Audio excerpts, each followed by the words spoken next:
राधा वल्लभ श्री हरिवंश। श्री हरिवंश महाराज जी। महाराज जी, पिछले 2 वर्षों से श्री जी की कृपा से वृंदावन धाम आ रहा हूँ और आपके बताए हुए मार्ग पर चलने का भी प्रयास कर रहा हूँ। महाराज जी, मेरा प्रश्न है कि स्थूल शरीर, सूक्ष्म शरीर, कारण शरीर क्या है? कर्म इनमें से किस शरीर के द्वारा होते हैं और उनमें कर्म को भोगता कौन है? स्थूल शरीर पंचभूतों से बना हुआ, ये जो ढांचा देख रहे हो, छित जल पावक गगन समीरा, इन 5 भूतों से बना हुआ ये स्थूल शरीर है। स्थूल शरीर की अवस्था जागृत अवस्था है, इसका भान जागृत अवस्था में होता है। सूक्ष्म शरीर 5 ज्ञानेंद्रियां, 5 कर्मेंद्रियां, अंतःकरण चतुष्टय, मन, बुद्धि, चित्त, अहंकार, ये सूक्ष्म शरीर है।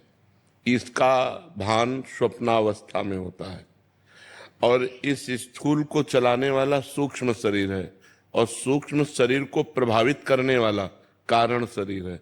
कारण शरीर स्वभाव की रचना करता है, जैसे राक्षसी स्वभाव, दैवी स्वभाव, अच्छा स्वभाव, बुरा स्वभाव, तो उसका प्रभाव अंतःकरण पे पड़ता है और अंतःकरण में जो प्रभाव पड़ा तो सूक्ष्म शरीर के द्वारा स्थूल शरीर क्रियान्वित हो जाता है, वो वही अच्छा या बुरा आचरण कर बैठता है और इसका भोक्ता होता है जो अहंकार है। अंतःकरण में जो अहंकार है उस पे जो आत्म तत्व का भ्रम हो गया है, वो ये भ्रम भोगता है।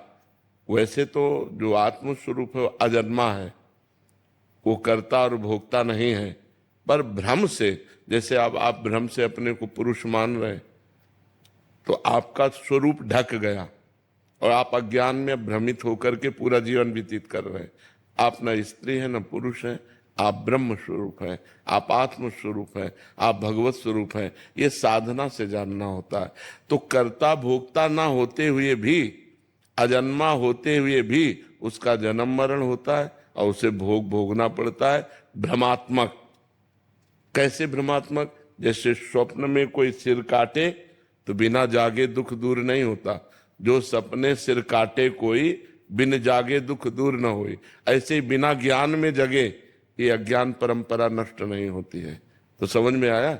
स्थूल, सूक्ष्म, कारण और इन तीनों में अहंकार, जो कर्ता भाव है, भोक्ता भाव है, अपनापन कर लिया, यही भ्रम ही बार बार जन्म मरण आत्मा को कराता है। नहीं तो आत्मा अजन्मा है और अभोक्ता है और अकर्ता है। वो दिव्य चिदानंदमय है, कभी वो मलिन हो ही नहीं सकता, पर मलिन को स्वीकार करने के कारण वो मलिन हो गया है। इसीलिए जासु कृपा सब भ्रम मिट जाई, गिरजा सोई कृपालु रघुराई। जिनकी कृपा से सब भ्रम का नाश हो जाता है वो भगवान कृपालु है। खूब भजन करो, भगवान का नाम जप करो तो ये सब भ्रम मिट जाएगा। डॉक्टर शिल्पी सिंह जी, काशी से। राधा वल्लभ श्री हरिवंश। श्री हरिवंश महाराज जी। महाराज जी, आपके चरणों में कोटि कोटि प्रणाम। महाराज जी, भक्ति भाव धर्म प्रधान या कर्म प्रधान होना चाहिए? महाराज जी, अभी आपने धर्म और कर्म को 2 कर दिया। जो धर्म से कर्म होता है वही भक्ति प्रधान होता है और जो धर्म से रहित कर्म होता है उसे कुकर्म कहते हैं, उसे अधर्म कहते हैं। अधर्म, कुकर्म, ये कभी भक्ति नहीं हो सकता। समझे? आपने जैसे प्रश्न किया कि धर्म प्रधान होना चाहिए या कर्म प्रधान होना चाहिए, तो धर्म से ही कर्म की पूर्ति होती है। जो धर्म से रहित कर्म होता है उसे अधर्म का कर्म कहते हैं, उसे कुकर्म कहते हैं, उसे पाप कर्म कहते हैं। वो कभी भक्ति हो ही नहीं सकता। धर्म से रहित कर्म कभी भक्ति नहीं हो सकता। अब धर्म किसे कहते हैं? जैसे आप किसी की पत्नी है तो आपका पति के प्रति क्या धर्म होना चाहिए? आप किसी की बेटी हैं तो आपका पिता के प्रति क्या धर्म होना चाहिए? आप किसी की माँ है तो बेटे के प्रति क्या धर्म होना चाहिए? आज धर्म को भूल करके कर्म कर रहे हैं तो जेल भरी हुई है। अगर धर्म से कर्म होता तो कुकर्म नहीं होता। तो धर्म से युक्त कर्म ही भक्ति है। धर्म से कर्म अलग हुआ तो वो पाप कर्म बन गया। जहां अलग हुआ तहां पाप कर्म बन गया। तो इसलिए बहुत होश में रहे, धर्म से युक्त कर्म करे, उसी को भक्ति कहते हैं, उसी से भगवान प्रसन्न होते हैं। और धर्म से अलग होकर जो कर्म होता है, बोले हमारा क्या धर्म है इसके प्रति, ये ज्ञान होना चाहिए। ये सत्संग से ज्ञान होता है, शास्त्र से ज्ञान होता है। देखो, हमारे देश में तो स्त्रियों ने पातिव्रत धर्म के द्वारा भगवान पर विजय प्राप्त कर ली। अनुसुईया जी ने ब्रह्मा विष्णु महेश को 6-6 महीने के बालक बना दिया। सती सावित्री जी ने अपने पति सत्यवान को यमराज के हाथों से मुक्त करवा लिया। सतीत्व में, पतिव्रता में कितना बड़ा बल है। पातिव्रत धर्म कौन समझ रहा है? आज के जमाने में कौन समझ रहा है पति मेरा परमेश्वर है और हम उसके जीवन को सुख पहुंचाएं अपने जीवन का समर्पण करके? कोई नहीं समझ। जब पहले ही बॉयफ्रेंड गर्लफ्रेंड गंदगी पहले ही कर ली तो क्या पातिव्रत धर्म, क्या पवित्रता? तो धर्म से युक्त कर्म भक्ति है। धर्म से अलग कर्म जो हुआ वो पाप कर्म बन जाएगा। इसलिए बहुत सावधान रहे, धर्म युक्त कर्म करें। महाराज जी राधे राधे। महाराज जी आप कह रहे हैं कि हनुमान जी की कृपा से आप एक गुरुकुल का स्थापना कर रहे हैं, बट उधर इतनी व्यस्तताएं बढ़ गई थी, मंदिर में जितना समय दे पाता था वो नहीं दे पा रहा, और बाहर सभी लोग आशा करते हैं कि उनके निमंत्रण पर भी जाऊं। महाराज जी ऐसे में पूजा पाठ, कर्म और सामाजिकता में आपसी सामंजस्य कैसे, किसको प्रधानता दें? कर्म को दें, पूजा पाठ को दें या सामाजिकता? नहीं, समाज को दे। पूजा पाठ समाज की, एकांतिक पूजा पाठ कम समय और समाज में अधिक समय, जिससे हमारा समाज ज्ञान से विकसित हो। हम समाज में जाएं, धर्मयुक्त बातें करें, धर्मयुक्त आचरण करें, धर्मयुक्त व्यवहार करें, समाज में भगवान को देखें और समाज में भगवान की स्थापना करें। ये हमें कार्य करना चाहिए। एकांत में कुछ समय भजन साधन कर लें, फिर अधिक समय हम समाज में दें।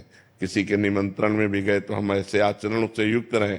अब जैसे किसी पार्टी में गए, आसपास लोग शराब पी रहे हैं, गलत आचरण कर रहे हैं, आप बिल्कुल नहीं कर रहे हैं, तो आपका एक अलग प्रभाव होना चाहिए, आपका एक धार्मिक स्वरूप होना चाहिए। परंतु ऐसे स्थान पे जाने की इच्छा नहीं हो। पर जाना पड़ेगा, समाज का स्वरूप है। हर तरह के व्यक्ति से मिले और अपने ऊपर कोई फर्क ना पड़े और अपना फर्क डाल दे, वही साधु है, वही महात्मा है, वही सच्चा धर्मात्मा है। जो अपना प्रभाव डाल दे, अपने प्रभाव से प्रभावित कर दे, वही महात्मा है, वही धर्मात्मा है। तो आप धर्मात्मा बनिए और चलते फिरते नाम जप कीजिए। नाम जप सबसे बड़ी साधना है। उठते बैठते चलते फिरते नाम जप कर रहे हैं और समय समय पर जहाँ जैसा निमंत्रण हुआ वहां पहुंच गए, जहां जैसी सभा में पहुंचना है वहां पहुंचे, और धर्मयुक्त आचरण, धर्मयुक्त वार्ता, तो आपका एक प्रभाव रहेगा। मंदिर की सेवा कम हो जाती है उससे थोड़ा। कौन सी सेवा? मंदिर में प्रभु की सेवा। तो प्रभु सब इन मंदिरों में भी तो बैठे हैं ना। एकांत में मंदिर सेवा का फल है ये, कि इन 5 भौतिक शरीर रूपी मंदिरों में भगवान बैठे, ऐसा मुझे पता चल जाए। सिय राम में सब जग जानी, करो प्रणाम जोर जुग पानी। सब में भगवान बैठे। वो एक ईंट पत्थर का मंदिर और उसमें हमारी भावना से मूर्ति में भगवान। इसमें तो भगवान है, चलते फिरते उठते बैठते बोलते वही भगवान सब इन 5 भौतिक शरीर रूपी मंदिरों में बैठे हैं। ये हमें ज्ञान हो जाए, सच्चा ज्ञान यही है। हमारी एकांतिक मंदिर की पूजा का फल है कि समाज में हम भगवान का दर्शन करने लगे, सब शरीरों में हम भगवान का दर्शन करने लगे।